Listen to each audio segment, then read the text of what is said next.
এই যে ভারতীয় ফুটবলে আবার শুরু হয়ে গেল পুরো ড্রামা। একদিকে ইউনিটি কাপ খেলতে যাওয়ার আগে ভারতীয় দলের প্লেয়ারদের ভিসাই এখনও ক্লিয়ার হয়নি, অন্যদিকে মোহনবাগান যেন ট্রান্সফার মার্কেটে আগুন লাগিয়ে দিয়েছে। সায়ন ব্যানার্জির পর এবার সাহিল হারিজান, মানে ভাই, মোহনবাগান কি পুরো আইএসএলটাই কিনে নেওয়ার প্ল্যান করছে নাকি? আজকের ভিডিওটা শেষ পর্যন্ত দেখুন, কারণ এখানে আছে ভারতীয় দলের বড় টেনশন, খালিদ জামিলের এমার্জেন্সি প্ল্যান আর মোহনবাগানের নতুন ট্রান্সফার বমশেল। তো বন্ধুরা, ইউনিটি কাপের আগে ভারতীয় দলের অবস্থা এখন পুরো টেনশন মোডে। একের পর এক প্লেয়ার আনঅ্যাভেলেবল হয়ে যাওয়ার পরে নতুন কয়েকজন ফুটবলারকে শর্টলিস্ট করা হয়েছে। রিকি লেতেই, বিক্রম প্রতাপ, ম্যাকার্টন নিক্সন, ফানাই আর মোহাম্মদ সানান। কোচ খালিদ জামিল এই নতুন মুখদের ওপর ভরসা রাখছেন ঠিকই, কিন্তু আসল সমস্যা অন্য জায়গায়। জামাইকার বিরুদ্ধে ম্যাচ খেলতে যাওয়ার আগে এখনও নাকি এই ৫ জনের ভিসা পুরো ক্লিয়ার হয়নি।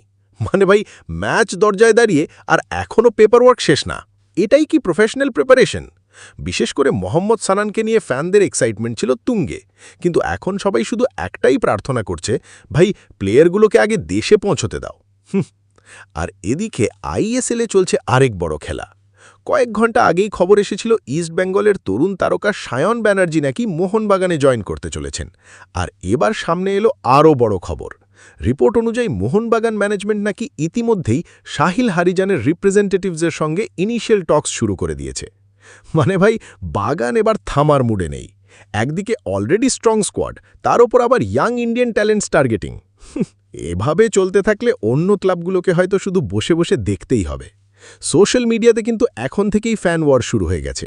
ইস্ট বেঙ্গল ফ্যান্স বলছে আবার প্লেয়ার স্টিল, আর মোহনবাগান ফ্যান্স তারা বলছে বেস্ট প্লেয়ার তো চ্যাম্পিয়ন ক্লাবেই আসবে। তবে অনেস্টলি বললে ইন্ডিয়ান ফুটবলের জন্য এটা ভালো সাইন, কারণ ক্লাবস এখন সিরিয়াসলি স্ট্রং স্কোয়াড বিল্ড করতে চাইছে। তো বন্ধুরা, তোমাদের কি মনে হয়, ভারতীয় দলের ভিসা সমস্যা কি বড় ইম্প্যাক্ট ফেলবে?